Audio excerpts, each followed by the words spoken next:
Chapter 16. Choose to worship God. Paragraphs 1 and 2. Question. What question must you ask yourself, and why is this important? Through your study of the Bible, you have learned that many people who claim to worship God actually teach or practice things that God hates. That is why Jehovah commands us to get out of false religion, Babylon the Great. Revelation 18:2 and 4. What will you do? Each of us has a choice to make, and we must ask ourselves, do I want to worship God in the way that He wants me to, or do I want to worship Him the way I always have? If you have already left or resigned from a false religion, that is good. But deep inside, there may be some practices and customs of false religion that you still enjoy. Let us discuss some of those practices and customs and see why it is so important that we view them the way Jehovah views them. Images and ancestor worship. Paragraph 3. Question A. Why might some find it difficult to stop using images in their worship? Question B. What does the Bible say about using images to worship God? Some people have used images or shrines in their home to worship God for many years. If that is true of you, it may feel strange or even wrong to worship God without them. But remember, Jehovah teaches us how to worship Him. And the Bible clearly tells us that Jehovah does not want us to use images in our worship. Exodus 20, verses 4 and 5 reads, You must not make for yourself a carved image or a form like anything that is in the heavens above, or on the earth below, or in the waters under the earth. You must not bow down to them, nor be enticed to serve them. For I, Jehovah, your God, am a God who requires exclusive devotion, bringing punishment for the error of fathers upon sons, upon the third generation and upon the fourth generation of those who hate me. Paragraph 4. Question A. Why should we not worship our ancestors? Question B. Why did Jehovah tell His people not to try to speak with the dead?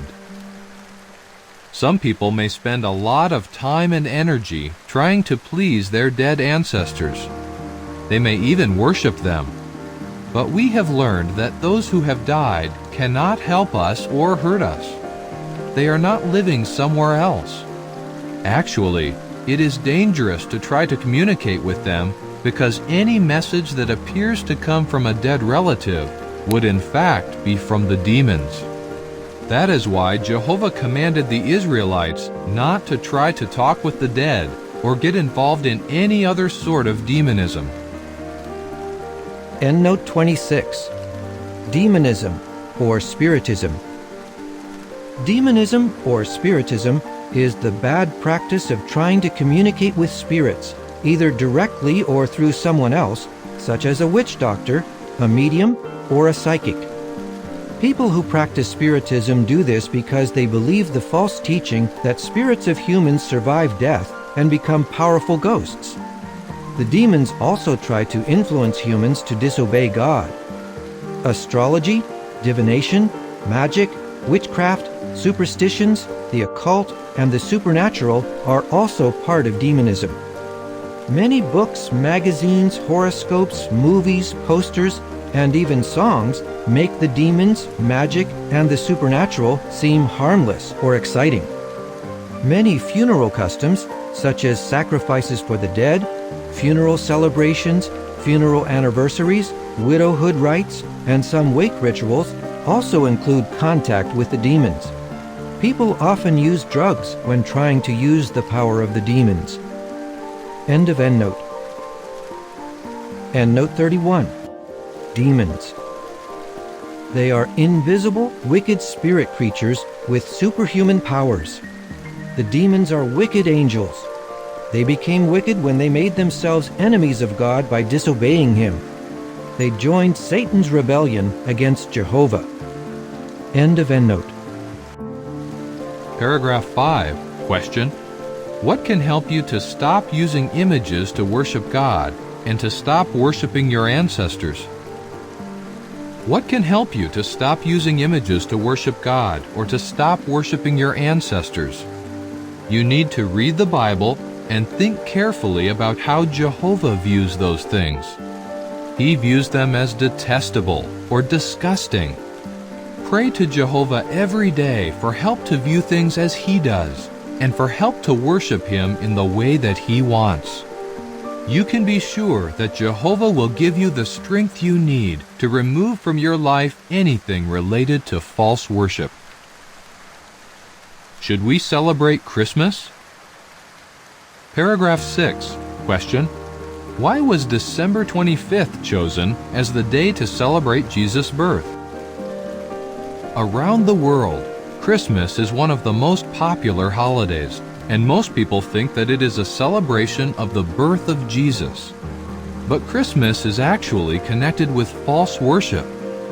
One encyclopedia explains that Roman pagans celebrated the birthday of the sun on December 25th.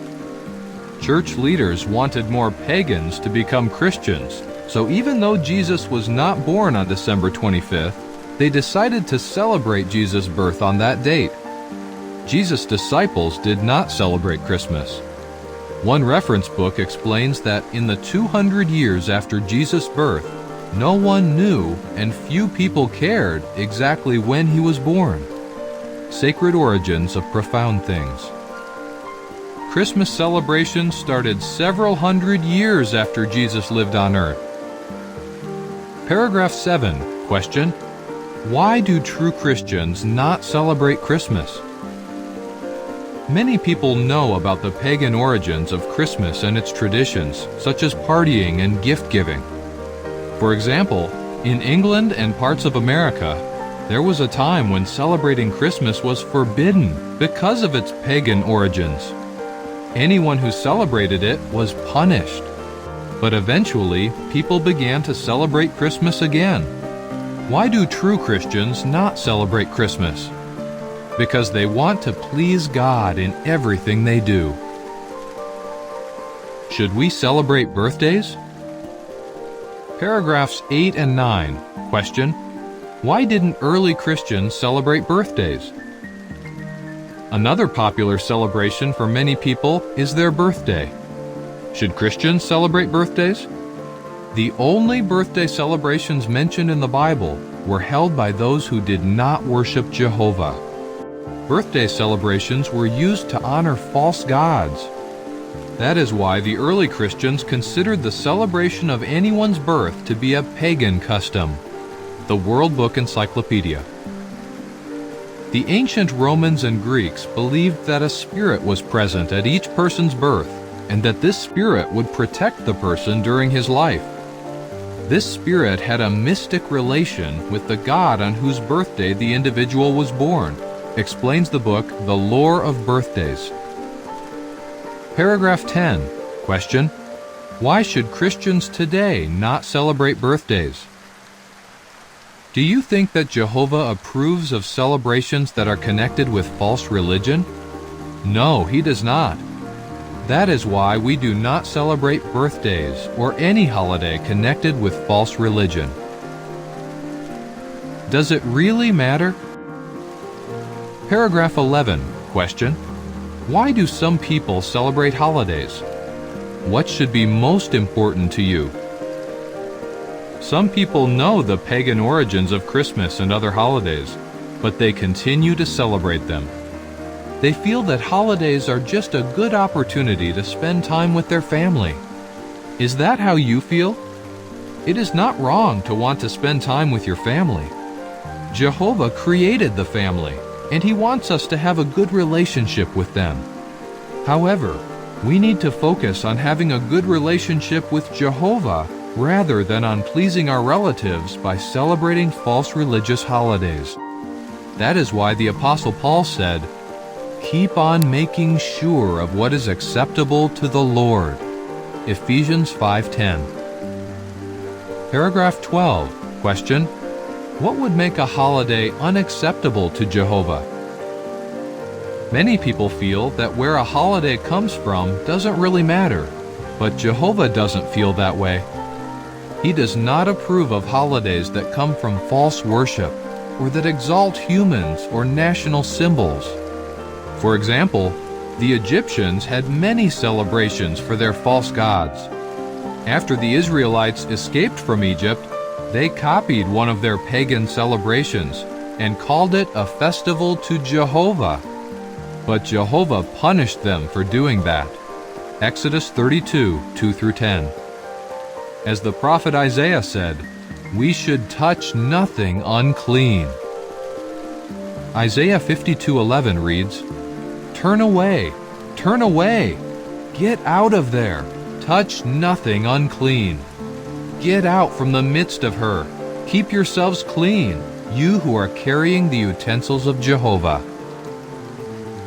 Be kind when dealing with others. Paragraph 13. Question: what questions may you have when you decide to stop celebrating holidays?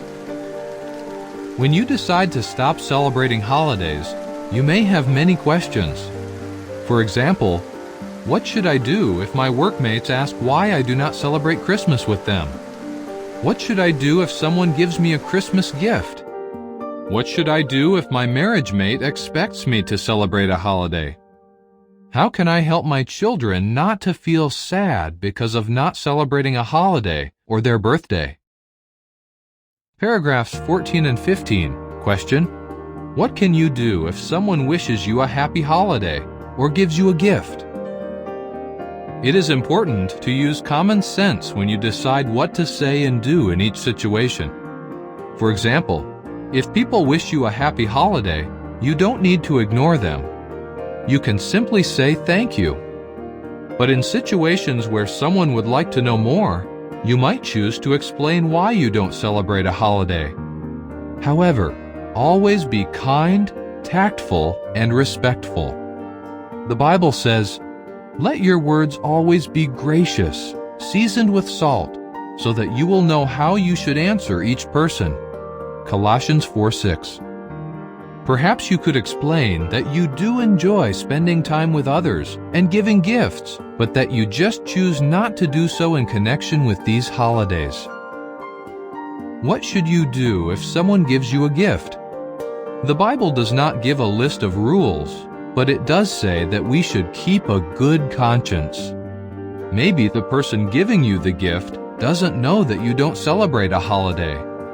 Or he might say, I know that you don't celebrate the holiday, but I still want to give you this. In either case, you can decide if you will accept the gift or not. But whatever decision you make, be sure to keep a good conscience. We would not want to do anything that would affect our relationship with Jehovah in a bad way. You and your family. Paragraph 16. Question: what should you do if your family wants to celebrate holidays? What should you do if your family wants to celebrate a holiday? You don't have to fight with them. Remember, they have the right to decide what they want to do. Be kind and respect their choices, just as you want them to respect yours. Matthew 7:12 reads, all things therefore that you want men to do to you, you also must do to them. This, in fact, is what the law and the prophets mean. But if your family wants you to spend time with them during the holiday, what should you do? Before you decide what to do, pray to Jehovah for help to make the right decision. Think about the situation and do research about it. Remember, you always want to please Jehovah. Paragraph 17. Question: what can you do to help your children avoid feeling that they are missing out when others are celebrating holidays? What can you do to help your children when they see others celebrating holidays? Well, from time to time, you can organize something special for them. You can also surprise them with gifts. And one of the best gifts you can give your children is your time and your love. Practice true worship. Paragraph 18. Question: Why should we attend Christian meetings? To please Jehovah, we need to abandon false religion, as well as customs and holidays related to it. But we also need to practice true worship. How? One way is by regularly attending Christian meetings. Hebrews 10:24 and 25 reads, "And let us consider one another so as to incite to love and fine works, not forsaking our meeting together, as some have the custom, but encouraging one another, and all the more so as you see the day drawing near." The meetings are a very important part of true worship. We can encourage one another when we meet together. Paragraph 19. Question: why is it important to tell others about Bible truths you've learned? Another part of choosing true worship is speaking to others about what you have learned from the Bible. Many people feel distressed about the wicked things happening on the earth. Maybe you know some who feel that way. Tell them about your wonderful hope for the future. As you attend Christian meetings and tell others about Bible truth, you will discover that you no longer feel the desire to be part of false religion and its customs. You can be sure that you will be happy and that Jehovah will greatly bless your efforts as you choose to worship Him in the right way. Summary. Truth 1. Avoid false worship. Get out from among them and separate yourselves and quit touching the unclean thing. 2 Corinthians 6:17. Why are image and ancestor worship wrong? Exodus 20 verses 4 and 5 and 1 John 5:21. Jehovah does not want us to use images in our worship. Deuteronomy 18:10 through 12. Those who communicate with the dead are actually communicating with the demons. Truth 2. Not all celebrations are acceptable to God. Keep on making sure of what is acceptable to the Lord. Ephesians 5:10. How can you decide if you should participate in a celebration? Ezekiel 44:23 and 2 Corinthians 6:14 and 15. Find out if it has pagan origins. Exodus 32:2 through 10. Even if those initiating a celebration have good intentions, the celebration may not be approved by God. Daniel 3:1 through 27. Avoid celebrations that exalt humans, human organizations, or national symbols. 1 Timothy 1:18 and 19. Use common sense, but be sure to maintain a good conscience before Jehovah. Truth 3. Be kind when you explain your beliefs to others. Let your words always be gracious, seasoned with salt, so that you will know how you should answer each person. Colossians 4:6. How should you explain your beliefs to others? Matthew 7:12. Respect others' choices just as you want them to respect yours. 2 Timothy 2:24. Always be kind, and do not fight with others over your beliefs. 1 Peter 3:15. Defend your beliefs with mildness and respect. Hebrews 10:24 and 25. At Christian meetings, others attending will encourage you and help you to know what to say when your beliefs are questioned.